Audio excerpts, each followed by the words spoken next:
আজ তরকারি কি কে জানি পাত দিছে।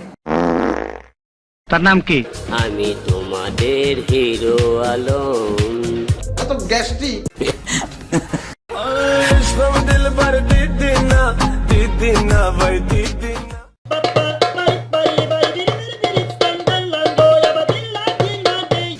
কেউ কাউকে বাতে মারে, কেউ কাউকে কষ্ট দিয়ে মারে, কেউ কাউকে গুলি করে মারে, কিন্তু হিরো আলম তো আমাদের একের পর এক গান শুনিয়ে মারতাছে।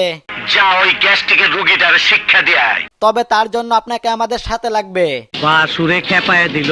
ওরে বাবা ডিপজল কাকু মনে হয় হিরো আলমের সাথে পেরে উঠবে না, তাই উনাকে বাদ দিয়া ভিডিওতে অন্য কাউকে আনেন। তুই কি আমারে ফুটপাতের মাস্তান ভাবছস? না, আমি আসলে সেই রকমটা বলি নাই। আপনাকে দেখতে কেন জানি দুর্বল মনে হইতাছে, আমি সেইটাই বুঝাইছি আর কি। হাঁচা করতেছস? ডিপজল কাকুরে কেন দুর্বল মনে হইতাছে সেইটা আমি বলতাছি। কয়া ফেলান, অসুবিধা নাই, কয়া ফেলান। কারণ ডিপজল কাকু প্রত্যেক দিন 3 বেলা গিটার বাজায় আর গান করে। ও যা বলছে সব মিথ্যা কথা। মিথ্যা বলি না আমি। প্রমাণ দাও, প্রমাণ দাও, প্রমাণ। ওকে ওকে আমায় বাসাইলি রে, আমায় ডুবাইলি রে, অকুল দরিয়ায় বুঝি কুল নাই রে। তো চলুন ডিপজল কাকু আজকে এক ক্যালাবাসটা হিরো আলমকে দিয়ে আসি। বেশ, তুমি আগে যাও, আমি তোমার পিছনে পিছনে। যাও যাও যাও যাও যাও। আচ্ছা। হিরো আলম টানা 5টা গান বের করে ফেলাইলো, আর আমি কি চুলটা ছিলাম। সিনেমা সারা জীবন আর কিছুই করতে পারলাম না। সাকিব ভাই কষ্ট নিয়েন না, আপনি সিনেমাতেই সেরা। আপনি বুবলির সাথে অনেক সুন্দর সুন্দর সিনেমা বের করছেন, কিন্তু 1 বছর ধরে বুবলিরে তো দেখতাছি না, কারণটা কি? ভয়ের কিছু নেই, আপনার বাচ্চা হবে। কে এই বাচ্চার বাবা? বল, কে এই বাচ্চার বাবা? আমাকে না বললে আমি বুঝতে পারি। হায়াত ভাই আমারে কিছু কইলেন নাকি? এসব কথা বলে তুমি কিন্তু তোমার বিপদ ডেকে আনছো।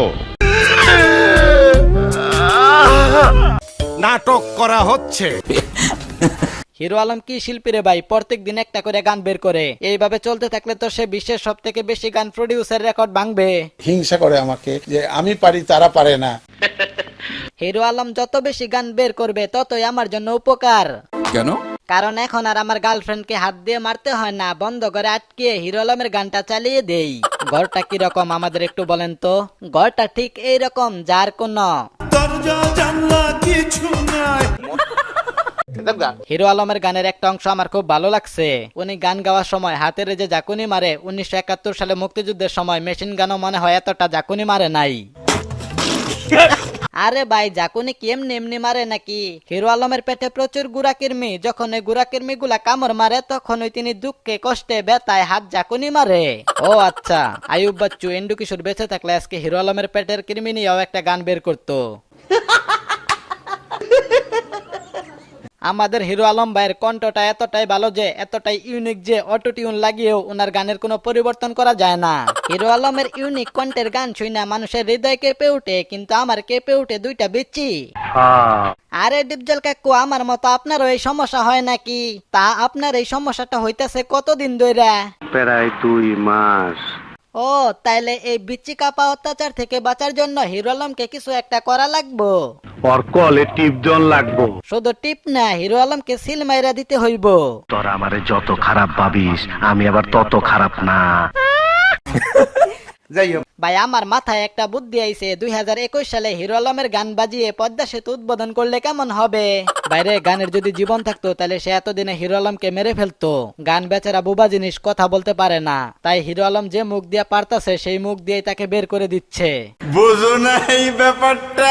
না বুঝি এর পর কি কর? হিরো আলমকে আমি একটা কথাই বলতে চাই, আর গান বের করে আমাদের আর অত্যাচার করিস না। তোর গান শুনে আমরা তিলে তিলে শেষ হয়ে যাচ্ছি, তারপরেও যদি আরো গান বের করিস তাহলে এমন এক থাপ্পড় দিমু সারা জীবন বিটিভির মতো ঝিরঝির করবি। ভাই, কেমনে থাপ্পড়টা দিবেন আমাদের একটু দেখাইয়া দেন তো। তাহলে এই যে দেখে নেন।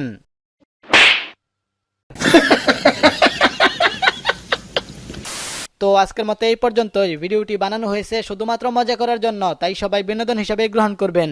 যদি ভালো লেগেই থাকে তাহলে লাইক কমেন্ট শেয়ার করবেন। তো দেখা হবে পরের কোনো মজার ভিডিওতে। সেই পর্যন্ত সবাই ভালো থাকবেন, সুস্থ থাকবেন। ততক্ষণের জন্য আলবিদা।